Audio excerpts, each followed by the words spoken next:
Voy a pedirles por favor que abran la Sagrada Escritura en el libro de Ruth. Ruth capítulo 2 es lo que vamos a estar estudiando el día de hoy. El domingo pasado empezamos con esta serie breve del libro de Ruth. Y algo que debemos recordar, hermanos, constantemente al leer este emocionante libro del Antiguo Testamento, es que es mucho más que una historia bonita. Este libro de Ruth es mucho más que una excelente obra literaria, que lo es, por cierto. El libro de Ruth es mucho más que un relato de acontecimientos dramáticos que llaman nuestra atención. Es mucho más que eso. El libro de Ruth, como todos los demás libros del Antiguo Testamento, hermanos, es una ventana que nos permite acercarnos de una manera especial al corazón de nuestro amado Dios. Una ventana. Entonces de ahí podemos nosotros apreciar que es más que solo hechos o sucesos en una historia, ¿verdad? Cuando nosotros leemos el libro de Ruth, tenemos que aprender a contemplar el carácter de Dios, por ejemplo. No solamente detenernos en los acontecimientos externos, sino también en lo que nos va enseñando de forma profunda. El carácter de Dios detrás de esta historia. Debemos aprender a contemplar la voluntad, el plan de Dios detrás de esta historia, el cual Dios va ejecutando a través de circunstancias, el cual es su decreto eterno. Hermanos, en esta mañana vamos a estudiar el capítulo 2 del libro de Ruth y vamos a desglosarlo en 3 encabezados. Número 1, vamos a ponerle como un título, Gracia ante los ojos de Dios. Gracia ante los ojos de Dios. Punto número 2, refugio bajo las alas del bendito. Y punto número 3, acción de gracias al bendito. Debemos recordar, antes de continuar con este estudio, un poquito el contexto con el cual hemos quedado el anterior domingo. Estábamos hablando de 2 viudas, ¿no? Noemí y Ruth.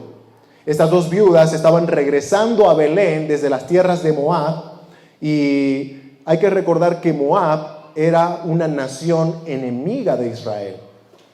De manera que nosotros hablábamos el anterior domingo un poco con el tema de que Elimelech, que era el esposo de Noemí, había estado llevando a su familia a una nación con la cual Dios había prohibido tener una estrecha relación. ¿Cuál fue esa razón por la que Dios hizo eso? Para que estas personas de Israel no se contaminaran con las acciones que hacían los pueblos paganos, ¿verdad?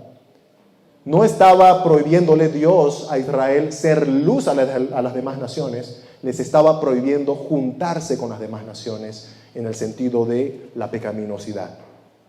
En fin, Noemí y Ruth estaban volviendo viudas de ahí. Y Noemí, mejor dicho, que ya era mayor de edad, tiene que aprender a depender de la ayuda de su nuera, la cual tenía que salir a trabajar, ¿verdad? Por ser la más joven de las 2.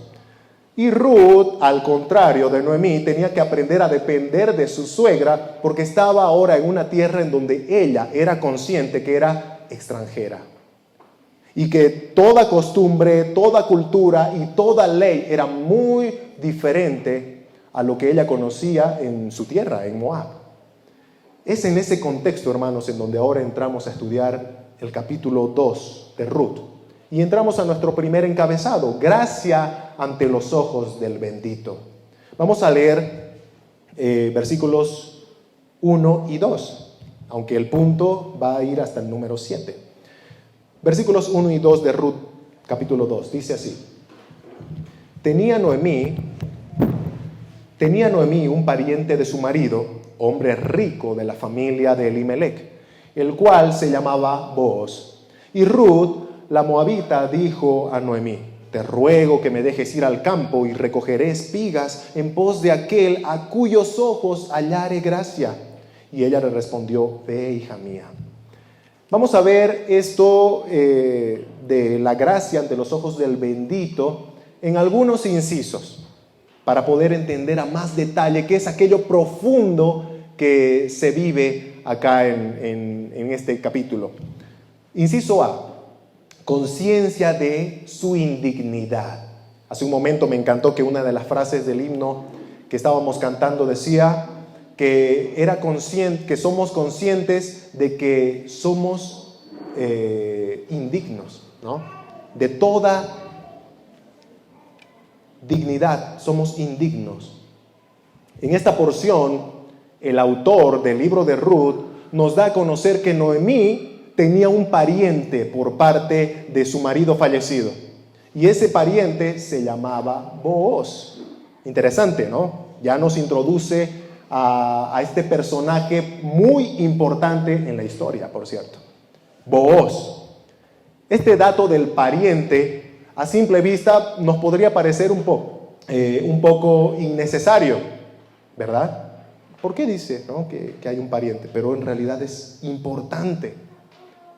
Es muy importante y tiene mucho que ver con la ley de Dios dada por él a su pueblo Israel. Levítico 25, versículo 25, dice: cuando tu hermano empobreciere y vendiere algo de su posesión, entonces su pariente más próximo vendrá y rescatará lo que su hermano hubiere vendido. Esta es la ley de la redención, ¿verdad? Si lees el resto del pasaje de Levítico 25, te darás cuenta cuán necesario era poder contar con un pariente redentor. Era fundamental poder contar con un pariente que en algún momento iba a ir en tu rescate para librarte de tu angustia en la que estabas pasando en ese momento. Ahora, esto es muy importante en la historia porque según Ruth 4:3, Noemí tenía una pequeña tierra. A veces nosotros pensamos que cuando Ruth en el capítulo 1 llega diciendo me fui llena y volví vacía, está hablando de que no tenía nada, ¿no? En realidad eso de que me fui llena estaba hablando de su familia, ¿no? Me fui con esposo, me fui con hijos y volví viuda y sin hijos. Esa era la idea de su comentario al regresar a Belén. Pero en realidad Noemí sí tenía cosas cuando volvió a Belén. Tenía una tierra de la cual ella estaba dispuesta a vender una parte. ¿Por qué?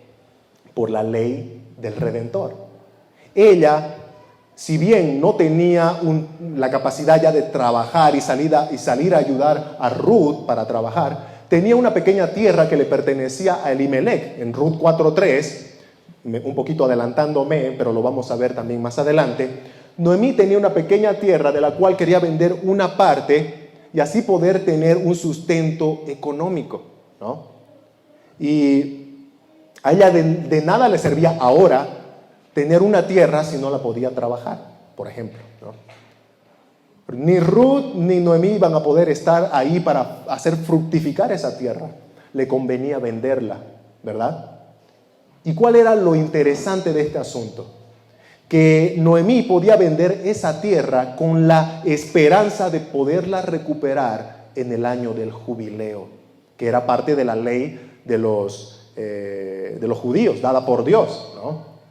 La ley del jubileo, el año del jubileo. En Levítico 25:10 dice: y santificaréis el año 50, ese es el año del jubileo, ¿no? Y pregonaréis libertad en la tierra a todos sus moradores. Ese año os será de jubileo. Y volveréis cada uno a vuestra posesión, que es el caso de Noemí, ¿verdad? Si ella vendía una tierra, en el año del jubileo le era devuelta. Y cada cual volverá a su familia, refiriéndose a los que eran esclavos, ¿no? En el año del jubileo también eran librados para volver con sus familias. Entonces, te das cuenta por qué era muy importante para el autor mostrarnos esto del pariente redentor. Porque nos está enseñando mucho sobre la ley de Dios, lo que Dios había estipulado para rescatar a los suyos, a los del pueblo, ¿no? Entre ellos, un pariente que te rescate en un momento de aflicción. En el versículo 2, Ruth, que es la más joven de las viudas, debe ir a trabajar, ¿no?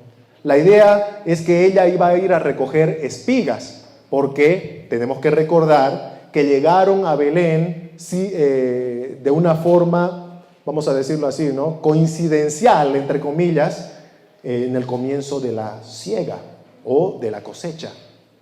¡Wow! ¡Qué coincidencia!, ¿no? Llega en el tiempo de la cosecha y de repente tiene que ir a un campo a buscar dónde cosechar y llega al campo del pariente redentor. En fin, lo que el texto nos muestra acá es algo que llamó mucho mi atención y es esa actitud que tiene Ruth sobre sí misma. Una actitud, un pensamiento sobre su indignidad. Otra vez volviendo a usar esa palabra, ¿no? Ella se creía indigna. Recogeré espigas, dice el texto, en pos de aquel a cuyos ojos hallare gracia. ¿Por qué Ruth tendrá un pensamiento así? Hoy en día, en muchos lugares le dirían, tiene muy baja autoestima la pobre Ruth, ¿no? Perdió a su esposo. Ven, te recomiendo este lugar, ve allá, ¿no? Hermanos, algo que nos va a enseñar la Escritura es que el problema de Ruth no tenía que ver con su baja autoestima, sino con su conciencia cierta de quién era ella. En primer lugar, en el contexto donde vamos a ver, es que Ruth era una mujer extranjera, ¿recuerdan? Moabita, que no pertenecía al pueblo de Dios. Entonces ella sabía que como extranjera no tenía los mismos derechos que alguien que pertenecía al pueblo de Dios. Y en segundo lugar, aquí es que Ruth sabía que no solamente era extranjera, sino que era perteneciente, oriunda de uno de los pueblos enemigos de Dios. No perteneciente al pueblo y para colmo, enemiga de Dios. ¿Se dan cuenta por qué ella sabía que era indigna? ¿Y por qué cuando ella pretende salir a buscar trabajo, sabe que cualquier trato de bondad que reciba iba a ser gracia? ¿Qué es gracia? Un favor que uno no merece, ¿no? Ella sabía que lo que iba a recibir al salir a buscar trabajo iba a ser gracia. Iba a ser gracia. Y hermanos, el primero en mostrar gracia siempre es Dios. Levítico 19, otra vez, ¿no? Volvemos a ese libro importante de la ley de Dios. Levítico 19, versículos 9 y 10, dice el Señor: cuando ciegues la mies de tu tierra, le está hablando a Israel, no cegarás hasta el último rincón de ella, ni espigarás tu tierra cegada, y no rebuscarás tu viña, para el pobre y para el extranjero lo dejarás. Yo, Jehová vuestro Dios. Dios estaba poniendo en mente de las personas de su pueblo al desprotegido, al pobre, al extranjero. ¿Quién fue el primero en pensar en ellos? Fue Dios. Y tiene que ordenarle a su pueblo actuar con bondad con ellos. Porque si no, nosotros no lo hacemos por voluntad propia, hermanos. ¿Se dan cuenta? Dios fue el primero en preocuparse y en buscar dar gracia para el desprotegido. Dios es el primero en mostrar gracia para el extranjero, para el pobre. Y es interesante notar el pequeño detalle acá, que Ruth cumple los dos requisitos que se mencionan acá. Ruth era pobre y Ruth era extranjera, ¿no? O sea, completamente Ruth estaba cumpliendo los requisitos del desprotegido por excelencia en Israel. Y Dios estaba poniendo su mano protectora por medio de su ley en ella. Qué hermoso es ver, hermanos, que alguien reconoce, que alguien tiene la suficiente humildad dada por Dios para reconocer su indignidad, para reconocer que ella no era merecedora de nada, ¿no? Y nosotros podemos decir, qué bueno por ella, pero ¿saben qué? Con nosotros no es diferente. En nuestra situación no es un caso aparte. ¿Por qué? Porque nosotros nos damos cuenta que antes de conocer el Evangelio de Salvación, antes de conocer a Cristo, no éramos del pueblo de Dios. Al contrario, éramos enemigos de Dios, como dice la Escritura en Santiago. No éramos ni somos dignos del favor de Dios. Y aún así, Si ahora has creído en Jesús, puedes decir que eres salvo, que eres hijo de Dios por la fe y que eres parte de la familia de Dios. Es simple y llanamente porque Dios tuvo misericordia y te dio gracia. Un favor no merecido. ¿Te das cuenta que la situación de Ruth no está muy lejos de nuestra situación real, espiritual delante de Dios? Y aquí viene una interesante pregunta, ¿no? Tú, haciendo tal vez un análisis a tu corazón, ¿tú te crees digno del favor de Dios o indigno? Piénsalo un momento. ¿Te crees digno o indigno del favor de Dios? ¿Tú te crees merecedor o inmerecedor de la gracia de Dios? Quiera Dios poner en nuestro corazón, en tu corazón y el mío, esa convicción de indignidad que Ruth tenía, de saber que no somos dignos de nada. Porque ¿qué dice la Escritura en Efesios capítulo 2, versículo 8? ¿No? Que es por gracia que somos salvos, no por obras para que nadie se gloríe. Así que llamó mucho mi atención esta porción, ¿no? Referida a la indignidad, conciencia de indignidad de parte de Ruth.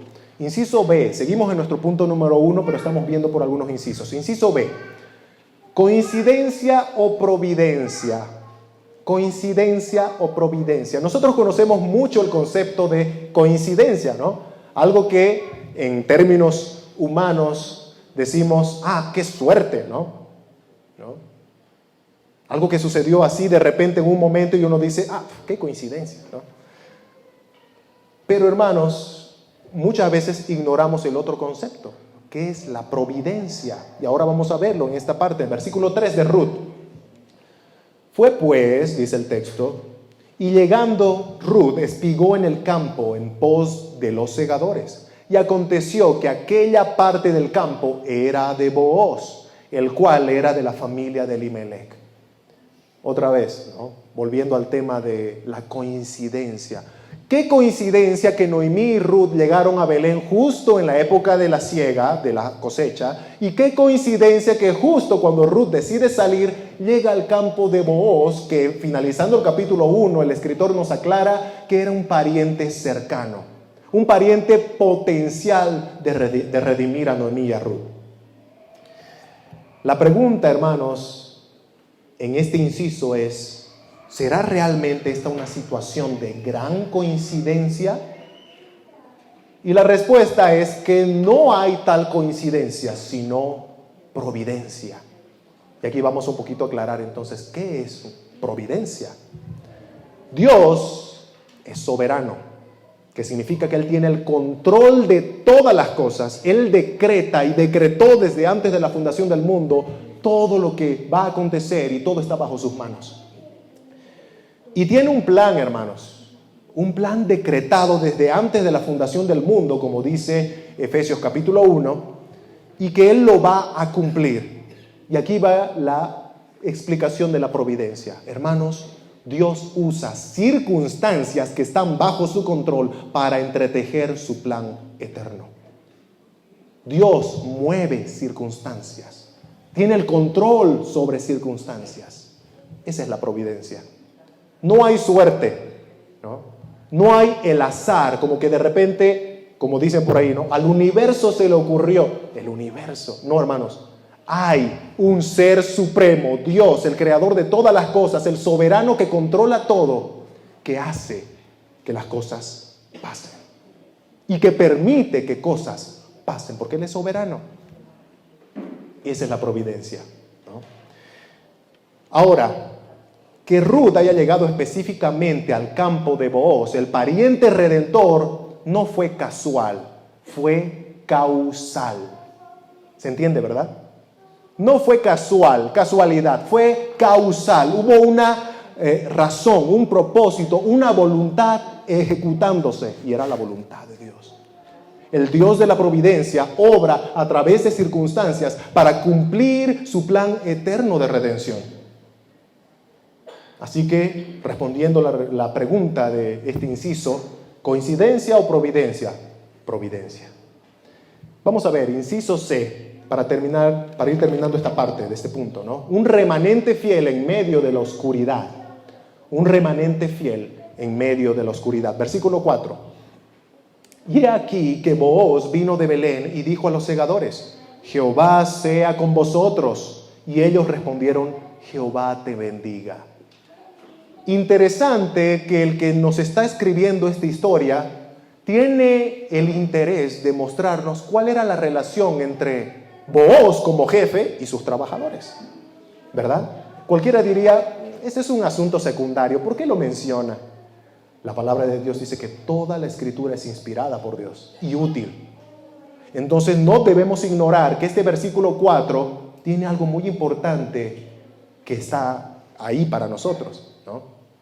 ¿Por qué razón quiere mostrarnos esa relación entre Booz y sus trabajadores? Bueno, hay que ver acá que Booz no era el clásico jefe autoritario que uno a veces tiene en mente, ¿no? Ese jefe, por ejemplo, que está, como dice, ¿no?, en Efesios capítulo 5, de repente oprimiendo a los trabajadores, de tal manera que los trabajadores, más que respeto, le tienen miedo. Booz no era así. Aquí ya nos va mostrando el escritor mucho de su carácter, ¿no? Booz era un jefe que era un guía espiritual, era luz de Dios en su hogar, de tal manera que si recibía trabajadores en su hogar, él era una luz de Dios para ellos también. La frase que menciona ahí, por ejemplo, cuando llega Booz y saluda a sus trabajadores, ¿no? Jehová sea con vosotros. Esa frase muestra de qué estaba lleno Booz. Booz estaba lleno de Dios, estaba lleno de la Sagrada Escritura, de tal manera que de su boca salían bendiciones. ¿Recuerdan lo que dice la Escritura, ¿no? Nuestro Señor Jesucristo, que de la abundancia del corazón habla la boca. Ahora, cualquiera me dirá tal vez, pero hablar es fácil, es manipulable, cualquiera puede hablar de una manera con el único propósito de aparentar. Y déjeme decirle que es verdad, es cierto. Hablar es fácil y muchas veces uno puede ser engañado por el simple hablar de una persona, ¿verdad? Lo interesante es que cuando nosotros analizamos la vida de Booz en todo el libro de Ruth, podemos ver que sus palabras tenían totalmente sentido con la vida que él vivía. Booz vivía una vida piadosa, una vida justa, de manera que sus trabajadores correspondían ese completo testimonio de Booz con respeto. Con respeto. Él conocía la ley de Dios y eso nosotros lo podemos corroborar cuando vemos que él hace lo correcto cuando se refiere al tema de redimir a Ruth y a Noemí. Él hace lo correcto conforme a la ley de Dios. ¿Y por qué esto es tan sorprendente?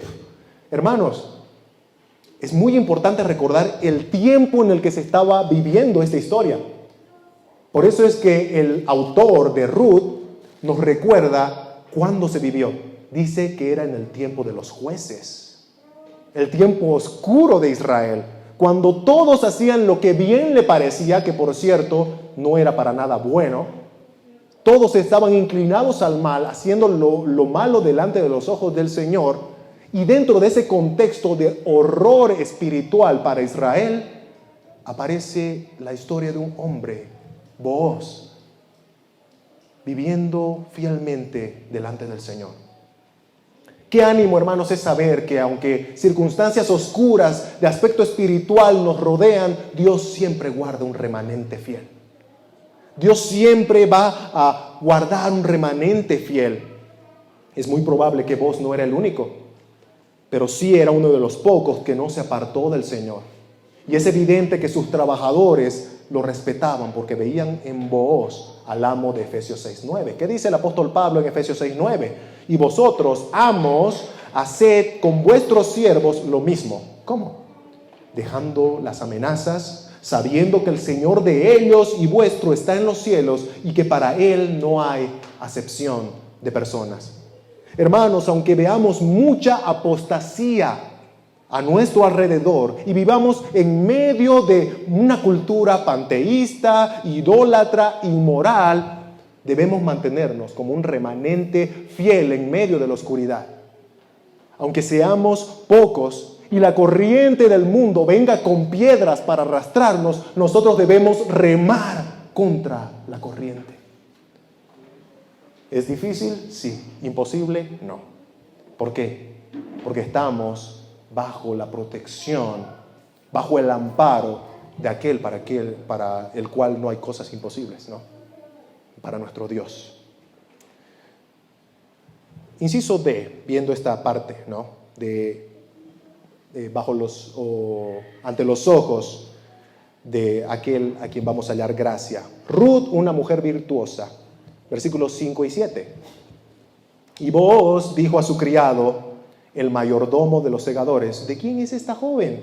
Y el criado le dijo, ¿no? Mayordomo de los segadores, es la joven moabita que volvió con Noemí de los campos de Moab, y ha dicho, te ruego que me dejes recoger y juntar tras los segadores entre las gavillas. Entró pues y está desde por la mañana hasta ahora, sin descansar ni aún por un momento. Aquí por fin sucede el esperado encuentro, ¿verdad? Entre Ruth y Booz, un encuentro en el cual Booz es cautivado por esta joven trabajadora, esta joven que había estado entre sus campos y le llama la atención, de tal manera que él pregunta, ¿y de quién es esta joven? Hermanos, dudo que Booz haya estado averiguando sobre cada hombre que haya estado trabajando en su campo, así como lo hizo por Ruth. Él se acercó interesado por quién era ella y pregunta quién era ella. Y la respuesta del criado dice mucho sobre Ruth. Y dice mucho de lo que pensaban los otros de Ruth. Él empieza diciendo, es la joven moabita. ¿Cuál era el pensamiento del criado y de los demás? Por seguro, es una mujer extranjera, Booz, ¿no? Es una mujer de afuera, de una de las tierras paganas. La extranjera, ¿no? La moabita. Pero luego resalta algo interesante también de Ruth. Dice, volvió con Noemí. Algo que nosotros podemos saber en Ruth 2:11, que vamos a verlo un ratito más, es que Booz ya sabía que Noemí, su pariente por parte de Elimelech, su pariente también, había vuelto viuda, ¿verdad? Él dice, por ejemplo, en Ruth 2:11, he sabido todo lo que has hecho con tu suegra después de la muerte de tu marido. No solamente sabía que Noemí había vuelto, sino que también conocía la historia. Una de sus nueras decidió quedarse con ella. Y él lo valora, y él lo ve como algo de virtud en una mujer. Esto se llama fidelidad. Fidelidad.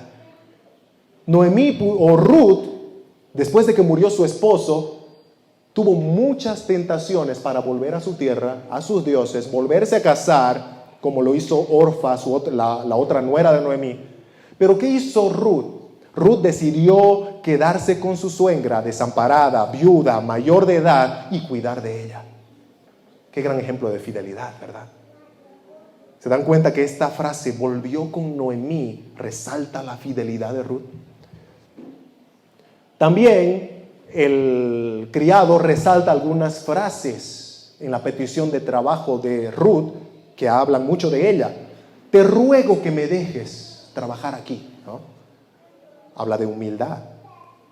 Estoy seguro que Ruth, por la influencia de Noemí, su suegra, conocía mucho sobre la ley de Dios.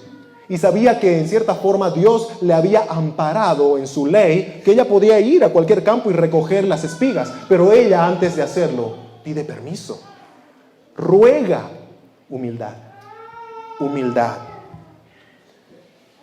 Otro aspecto es su forma de trabajar, ¿no? Dice el criado, desde la mañana hasta ahora, sin descansar. La diligencia de Ruth había sido algo llamativo para todos en el lugar. ¿Y por qué lo dijo así? Porque esto nos dice que probablemente muchos otros que habían ido a trabajar, al igual que Ruth, no habían trabajado como Ruth lo hacía. Ruth marcaba la diferencia entre todos los demás. Ruth había empezado desde muy temprano y no se había sentado a descansar ni un momento hasta que Booz llegó. resaltaba sobre los demás, ¿no? Su diligencia. Hay una igualdad de opinión entre algunos estudiosos de las Escrituras en que el autor de Proverbios 31, ¿recuerdan? Proverbios 31, la mujer piadosa. Bueno, el autor de Proverbios 31 pudo haber estado pensando en Ruth, que ya estaba escrito el libro de Ruth, cuando escribió el proverbio. Un vasito de agua, hermano, por favor. John MacArthur, que es un pastor estadounidense, él dice lo siguiente: con un asombro paralelo, comparten por lo menos 8 rasgos de virtud. ¿Quién? Ruth y la mujer de Proverbios 31. ¿Cuáles son esos 8 rasgos? Dedicada a su familia, deleitándose en su labor, es decir, que hacía las cosas no a regañadientes, diligente en su tarea, dedicada a hablar piadosamente, dependiente de Dios, distinguida en su vestido, discreta con los hombres, discreta con los hombres, y por último, 8, dadora de bendiciones.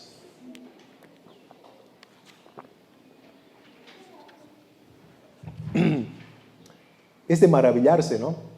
Como una mujer extranjera, como decía este criado de Booz, como una mujer extranjera de una tierra pagana resulta ser el mejor ejemplo o de comparación con la mujer de Proverbios 31.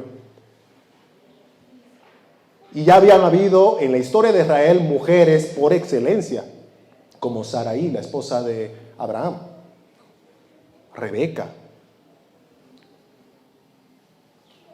Débora en los tiempos de los jueces, ¿no? Mujeres que hoy, por ejemplo, en muchas reuniones de mujeres son mencionadas como ejemplo. Y entre esas mujeres distinguidas en el pueblo de Israel aparece la moabita, como el ejemplo por excelencia de mujer piadosa, virtuosa. Y aquí viene la aplicación y desafío para nuestras vidas, ¿no? Hermanas, amigas, si alguna vez te comparan, ¿no? Comparan tu vida, tu carácter, tu diligencia con la mujer de Proverbios 31, ¿cuánto te asemejas? Y los hombres no nos vamos a salvar de esta, hermanos, de esta responsabilidad tan grande. Si alguna vez a nosotros los varones nos comparan con el varón piadoso de 1 Timoteo 3, ¿cuánto nos asemejamos a él? ¿Qué dice 1 Timoteo 3? Que el varón debe ser irreprensible, marido de una sola mujer, sobrio, prudente, decoroso, hospedador, apto para enseñar, etcétera, etcétera. ¿Cuánto nos asemejamos, hermanos? Y nos damos cuenta que estamos bien lejos, ¿verdad? Y es una tarea, tenemos una gran tarea por delante. Una tarea en la que está en juego nuestra comunión con Dios. ¿Cómo nuestra comunión con Dios? Nuestra comunión con su palabra, por ejemplo. Hemos empezado hace algún tiempo atrás, ya un mes más o menos, nuestra lectura como iglesia, ¿no? En donde tratamos de incentivar, de sembrar esa comunión con la palabra de Dios. ¿Cómo estamos un mes después de haber empezado? Es una pregunta interesante, ¿no? Nuestra comunión en oración con Dios. Estamos orando a nuestro Señor en cada situación de nuestra vida para tomar decisiones importantes dependiendo de qué es lo que Él quiere que hagamos. Estamos con una disposición a obedecer la voluntad de Dios. Entonces es una gran tarea la que tenemos, ¿verdad?, para hacer. Para que de a poco nos parezcamos cada vez más a los perfiles de estas mujeres y hombres piadosos que tenemos en la Escritura, que al fin de cuentas están imitando a Cristo y están reflejando a Cristo, el ejemplo por excelencia para todos nosotros. Si tú tienes el Espíritu de Cristo porque has creído en Jesús, debes parecerte cada vez más a Cristo. Su carácter, sus palabras. Cristo debe rebosar en nosotros, rebalsar en nosotros, como dice el apóstol Pablo en Gálatas capítulo 2, versículo 20. Y ya no vivo yo, mas vive Cristo en mí. Punto número 2. Refugio bajo las alas del bendito. Al principio estábamos viendo gracia ante los ojos del bendito y ahora vamos a ver refugio bajo las alas. Versículos 8 y 9 de Ruth. Dice así. Entonces Booz dijo a Ruth: oye, hija mía, no vayas a espigar a otro campo, ni pases de aquí, y aquí estarás junto a mis criadas. Mira bien el campo que sieguen y síguelas, porque yo he mandado a los criados que no te molesten. Y cuando tengas sed, ve a las vasijas y bebe del agua que sacan los criados. Cuando nosotros leemos un pasaje como este, podemos sacar así de forma rápida que el tema central es la provisión, el sustento de Dios para con Ruth. Y no estoy negando eso dentro de esta enseñanza. Dios sustenta. Pero a veces al centrarnos mucho en el sustento y ponerlo como centro del pasaje, olvidamos otros grandes detalles de este pasaje de Ruth, capítulo 2. Por ejemplo, nos olvidamos del pequeño y gran detalle de que el dueño del campo se acerca personalmente a hablar con esta moabita, ¿no? El dueño del campo se acerca a hablar con esta extranjera que había estado trabajando en su campo para mostrarle que él estaba de acuerdo con que ella se quede ahí. El dueño. Eso da mucha más confianza, ¿no? Cuando el dueño mismo te dice: quiero que te quedes. Otro detalle que dejamos pasar es que él le habla como un padre, con un tono paternal. Le dice: oye, hija mía. ¿Y por qué esto es tan relevante? Bueno, es relevante cuando hemos visto cuál era la actitud de los criados para con ella. La extranjera, la moabita, la del pueblo pagano, la del pueblo enemigo nuestro. ¿Y qué le dice Booz? Hija mía, hija mía. Qué amor, ¿verdad? Qué ternura. Y con ese tono paternal le pide exclusividad. No vayas a espigar a otro campo, quédate aquí. No vayas a otro lado, quédate aquí conmigo. ¿Por qué? Por otro aspecto que también dejamos pasar, que Booz le ofrece seguridad. No le dice quédate aquí porque sí, sino le dice quédate aquí porque yo te voy a dar seguridad. Le ofrece seguridad. Versículo 9 dice: yo he mandado a los criados que no te molesten. Y hay de aquel de sus empleados que empiece a molestar a Ruth, ¿verdad? Versículo 15: no la avergoncéis. Booz hablándole a sus trabajadores, diciéndole: no la van a avergonzar. Por alguna razón Booz está diciendo todas estas cosas a sus trabajadores, muy probablemente porque eso es lo que hacían antes de que Booz diera la orden. La molestaban mientras trabajaba, la avergonzaban, muy probablemente por ser extranjera. Y versículo 16: no la reprendáis. O, dicho de otra manera, no le hablen con dureza, que muy probablemente era algo que sí hacían. Le hablaban de forma tosca. Pero ahora, por mandato del dueño del campo, tenían que hablarle a Ruth como a vaso más frágil. Cuán imponente es la presencia del dueño, ¿verdad? El dueño del campo velando por su seguridad. Y bueno, por último viene el aspecto que nosotros a simple lectura ya podemos apreciar, que es el sustento básico. El sustento básico. Acá podemos ver, por ejemplo, cómo él se preocupa del sustento de un trabajo. Aquí estarás, versículo 8, aquí estarás junto a mis criadas. ¿Por qué no vas a ir a otros lugares? Porque aquí tienes trabajo. Aquí tienes trabajo, vas a estar junto a mis criadas. Y luego de sustentarle con un trabajo, también le dice que vas a comer aquí. Versículo 9 y 14 dice: cuando tengas sed, ve a las vasijas y bebe el agua que sacan los criados. Versículo 14, ven aquí y come del pan. Y ella se sentó junto a los segadores y él le dio del potaje y comió hasta que se sació y le sobró. Hermanos, Booz era solo una herramienta. de aquel quien era el verdadero protector y sustentador de Ruth. Dios estaba usando a Booz para cuidar de esta sierva. Booz reconoce que Ruth está bajo el refugio de Dios y no de él necesariamente, porque lo dice, ¿no?, en una porción del texto: Jehová, Dios de Israel, bajo cuyas alas has venido a refugiarte. Booz sabía que Ruth había venido a refugiarse bajo las alas de Dios, no de él, ¿no? Aunque Booz estaba siendo usado por Dios, la gloria se la llevaba el Señor. Dios es el verdadero dueño del campo, que se acerca a buscarte en tu condición de extranjero, no perteneciente al pueblo de Dios. Y Dios es quien verdaderamente te conoce y sabe todo de ti, todo. Y te dice que te quedes en sus campos deleitables por su sola presencia. Y te ofrece seguridad eterna en Cristo, y nadie te arrebatará de su mano una vez que estás en sus manos, dice la Escritura en Juan. Si eres cristiano, déjame decirte que todo esto ya lo tienes. Ya lo tienes. Si eres hijo de Dios por la fe en Jesús, y si aún no lo eres, escucha ahora mismo el llamado de Dios, el llamado del dueño de la era, que te dice: ven a mí. Y así pasamos a nuestro último punto: acción de gracias al bendito.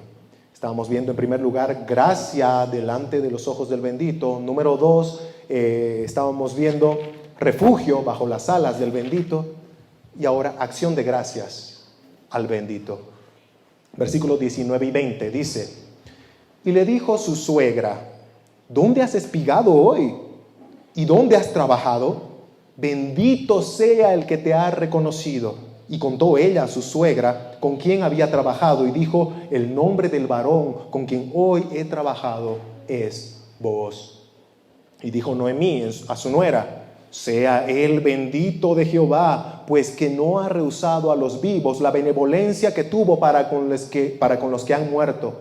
Después le dijo Noemí: nuestro pariente es aquel varón, y uno de los que puede redimirnos. Vamos a desglosar esta porción en algunos incisos también, para poder no dejar pasar muchos aspectos profundos de la Escritura para nuestra vida. Inciso A: acción de gracias con alabanza. Recuerden que nuestro punto se llama acción de gracias al bendito, ¿no? Acción de gracias significa dar gracias, ¿no? Ser agradecido, no ingrato. Entonces, tenemos que aprender que cuando nosotros damos gracias, lo tenemos que hacer también, para empezar, de una forma verbal, ¿no?, con alabanza. Una frase que se repite mucho en esta porción que acabamos de leer es esa frase que dice: bendito sea. Noemí diciendo: bendito sea el que te ha reconocido, sea él bendito de Jehová. Interesante, ¿no? ¿Recuerdan ustedes, hermanos, cómo llegó Noemí de los campos de Moab a Belén? ¿Cuál era su actitud? ¿Cuál era su pensamiento, su sentir? Dice la Escritura que Noemí llegó diciendo: estoy amarga, llámenme Mara, en grande amargura estoy. Esa era la actitud de Noemí al regresar. Y ahora resulta que un capítulo después la encontramos bendiciendo, dando gloria a Dios. Hermanos, esto es algo muy importante de rescatar, porque aquí aprendemos cómo Dios va obrando en nuestros corazones en medio del sufrimiento. La situación de Noemí no había cambiado. Su esposo seguía muerto, sus 2 hijos seguían muertos. Ella no los había recuperado, pero acá estaba dando bendición a Dios cuando al principio estaba renegando y mostrando un enojo. A pesar de que ella tenía una buena teología de la soberanía de Dios, era evidente que ella sentía rencor, enojo hacia aquel Dios soberano. Y aunque su esposo y sus hijos seguían muertos, ella iba a bendecir a Dios y su voluntad, porque Dios estaba obrando en el corazón de ella por medio de esta providencia tan dolorosa. Dios permite, hermanos, circunstancias dolorosas en nuestras vidas con el propósito de acercarnos más a Él. ¿Saben por qué? porque muchas veces nosotros no lo haríamos por nuestra propia cuenta. Dice la palabra de Dios en Salmos 32:9, no seáis como el caballo o como el mulo sin entendimiento, que han de ser sujetos con cabestro y con freno, porque si no, no se acercan a ti. Dios muchas veces nos va a poner el freno y por amor, hermanos, bajo nuestra testarudez, nos acerca a Él. ¿Qué es lo mejor que nos puede suceder? Acercarnos a Dios. Acércate al Señor en medio del sufrimiento. Acércate a Él cuando estás dolido. Porque sabes que si llegas al final de la calle de la amargura sin haberte acercado a Dios, habrás sufrido en vano. Habrás sufrido en vano. Todo sufrimiento tiene un propósito soberano de Dios para acercarnos a Él. No te olvides de eso. Para que un día, incluso si es que la circunstancia no cambias, pero si has conocido a Dios, puedas decir como dijo Job, de a oídas te había oído, mas ahora mis ojos te ven. Jehová dijo, o Jehová dio, Jehová quitó, sea el nombre de Dios alabado. Debemos aprender a agradecer a Dios con nuestros labios, hermanos, con alabanzas por sus proezas y por quién es Él. Y eso es una circunstancia o un efecto de algo que ya pasó en nuestra vida. Nosotros vamos a poder alabar a Dios si conocemos de Dios. Mientras no le conozcamos, no podremos alabarle realmente y de corazón. Vos es solo una representación de aquel que te ha conocido en tu insignificancia y fue benevolente contigo al buscarte y llamarte. Vamos a ver ahora acción de gracias siendo fieles. No solamente debemos aprender a alabar con nuestros labios, con frutos de labios, como dice el autor a los Hebreos, sino también agradar o dar gracias a Dios con nuestra vida, siendo fieles a Él. En Ruth 21:23 dice, y Ruth la moabita dijo, además de esto, recuerden que están charlando con su suegra, además de esto me ha dicho, júntate con mis criadas hasta que hayan acabado toda mi siega. Y Noemí respondió a Ruth, su nuera, mejor es, hija mía, que salgas con sus criadas y que no te encuentren en otro campo. Estuvo pues junto con las criadas de Booz espigando hasta que se acabó la siega de la cebada y del trigo y vivía con su suegra. Es interesante cómo Noemí empezó a tener ya los pensamientos más ordenados, ¿no? Porque salió de esa nube en la que a veces nos metemos cuando estamos afligidos. Ahora Noemí está empezando a pensar claramente conforme a la voluntad de Dios. Y le dice Noemí que no te pillen en otro campo. Si es que Él te ha pedido que te quedes ahí, que no te pillen saliendo a otro campo. Un comentarista, William MacDonald, dice, el consejo de Noemí de quedarse en los campos de Booz era prudente, puesto que había mostrado gracia, Booz había mostrado gracia con Ruth.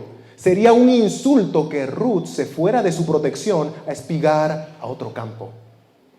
Nosotros, dice MacDonald, tampoco debemos extraviarnos de la provisión y de la protección prometida del Señor, yendo a los campos de los placeres del mundo.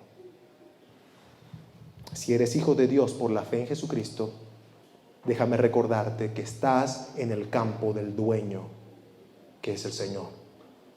Y Él te pide fidelidad, así como se lo pidió Booz a Ruth.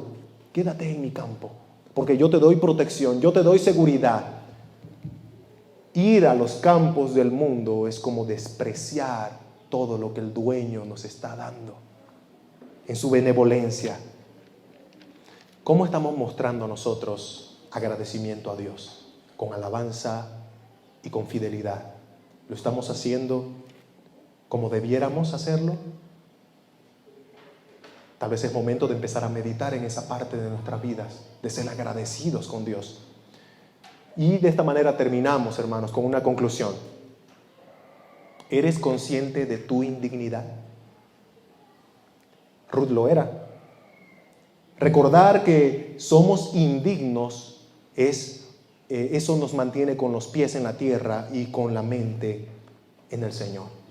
Nos mantiene en humildad, porque sabemos diariamente, recordándonos que somos indignos, recordamos que nadie se gana el favor de Dios, que nadie merece el favor de Dios, que todo lo dado por Dios, desde la salvación hasta las cosas materiales que tenemos, son solamente gracia de Dios. Gracia de Dios. Y con respecto a la salvación, debemos recordar lo que dice el autor de Efesios, ¿no? El apóstol Pablo. Efesios 2:8, porque por gracia sois salvos, por medio de la fe, y esto no de vosotros, sino que es un regalo de Dios. Ahora nosotros, si es que hemos creído en Jesús, si es que somos hijos de Dios, debemos ser imitadores de Dios, como dice también Efesios capítulo 5, imitadores de Dios. ¿Cómo podemos imitar a Dios? En primer lugar, en el aspecto de la gracia, nosotros no tenemos que ser escogedores en el sentido de decir, ese es merecedor de gracia y creo que a este no le voy a dar gracia. Lucas 6, el Señor Jesucristo dice, porque si amáis a los que os aman, ¿qué mérito tenéis? Porque también los pecadores aman a los que los aman. Amad pues, versículo 35 de Lucas 6, amad pues a vuestros enemigos. Recuerden, ¿a quién amó Dios? A enemigos. Y haced bien y prestad, no esperando de ello nada. ¿Nosotros íbamos a poder pagarle a Dios lo que Él nos estaba dando? No. Sin embargo, Él lo dio todo, lo dio a su Hijo. Esto es lo que hizo Dios y lo que hace Dios hoy en día. Siendo tú un enemigo hostil de Dios, Él te busca, Él te llama. Él te arrastra hacia Él de forma amorosa para que le conozcas. Porque somos pecadores, ofensores de un Dios santo. Nuestro Señor envió a su Hijo amado a vivir una vida perfecta, santa y justa, la cual nosotros no podemos vivir. Y Él cumplió el decreto eterno de redención y murió en una cruz, como estaba dicho desde antes de la fundación del mundo. El Hijo de Dios, la segunda persona de la Trinidad, muriendo en una cruz, pagando el precio de todos nosotros que merecíamos estar en esa posición. Y cuando el Señor estaba en la cruz y habiendo terminado toda tarea redentora en su sacrificio, dijo, consumado es, terminado es, cumplido está. Y después de ser puesto en una tumba, al tercer día resucitó con victoria. Él está vivo y ofrece vida eterna a todo aquel que cree en Él y busca misericordia corriendo hacia Él. Y así como vos, conociendo quién era Ruth, sabiendo de dónde venía, le otorgó gracia. De la misma manera, pero aumentado 1,000,000 de veces, Dios lo hace con nosotros. Porque vos era solamente una tipificación de lo que es Cristo y de lo que hace Cristo con los que buscan, conscientes de su indignidad a Él. Cristo te hace parte de su familia por la fe, te da seguridad espiritual por la fe y te ama incluso antes de que Él se acercara a ti a buscarte para que tú vayas hacia Él. Cristo ya te conocía. Él te amó desde antes de la fundación del mundo, como dice Efesios 1. Y citando al profeta Jeremías, con amor eterno te he amado, dice el Señor. Con amor eterno. Cree en el Señor Jesucristo y serás salvo. Cree en nuestro pariente redentor Jesús y clama por su rescate, que Él no va a titubear en hacerlo. Vamos a orar para terminar este tiempo.